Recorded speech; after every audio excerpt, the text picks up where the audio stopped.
about Sakio. This guy personifies what boxing is all about. A guy who comes to fight. And my promise to him, since he's been on a Contender, is he doesn't have to go to bed. This is the last backyard he's going to. You saw what happened in the backyard. The refereeing here was absolutely disgraceful that he gave the guy the wrong count. The other guy's knocked down and he gets the count. That was the one. Then the second knockdown, he doesn't count at all. He just turns around, by the way, which benefited him because the other guy got no time to rest. So it was stupid. And I don't even mind commenting on the commissioner here, okay, and the beer throwing and the rest of it. So the advantage now that Sakio has with this, okay, and he's a, you know, I deal with him all the time. He's a gentleman, okay. He's exactly what boxing should be about. A gentleman, a warrior, a guy comes to fight. Pepe did a great job with him. His team did a great job with him. And now that he's a world champion, we're going to go out and we want to unify these belts and make him the undisputed world champion. And now we're going to fight in neutral places. We're going to fight in Las Vegas or New York, but not ever to come to a place like this. If I never came back here, it's too soon. Okay? So, and I don't mind saying that on camera, but we're never going to go in somebody else's backyard like this. We'll go to neutral territory because now he's a champion.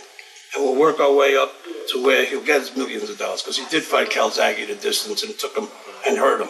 Okay? And he did fight Butte, and he did fight Marcus Bayer and got a 4-round stoppage with a crazy headbutt. So when you go to Germany, unless you shoot the other guy, you lose. Okay? Wales, Peter fought in Wales, so I'm pretty familiar with Wales.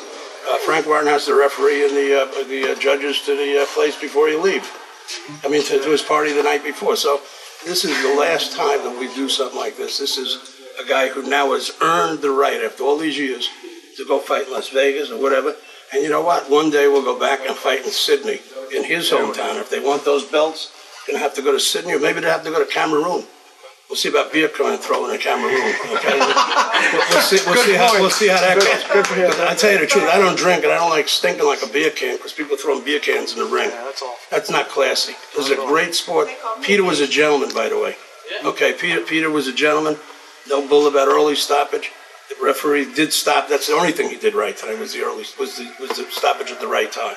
So nobody got hurt because he does. He wants to box and win. You don't want to hurt anybody. Okay. Exactly. And these Contender guys all have sort of a little fraternity amongst themselves of shared experience that no one else had. So he won, and now my promise to him and the Contenders' promise to him is to get him fighting in neutral territories and go after these belts one at a time.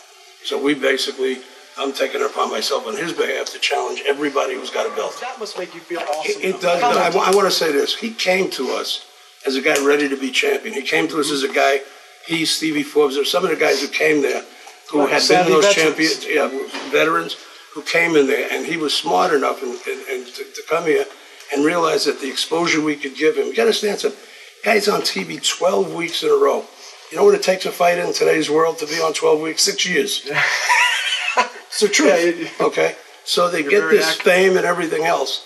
But he came prepared. So I would like to take credit that we made him a champion. No, he made himself a champion and was smart enough to seize an opportunity, come 12,000 miles, okay, win the thing in what was one of the most exciting fights ever. All credit to Jay Don for doing it as well. Question. Okay, and utilized that. And then was smart enough. He stayed home. He did the right thing with his wife, had a baby. So he took 6 months off to do that. Okay, he didn't blow his money away or do any of that. So he could wait. He took a little warm-up fight in Australia just to get the ring rust out and came here, no hesitation. When I called him up and said, check to fight Peter Manfredo for the vacant title in Providence. He didn't say, well, I don't want to go to Providence. Or he said, okay, all right. And, to me, what really bothered the hell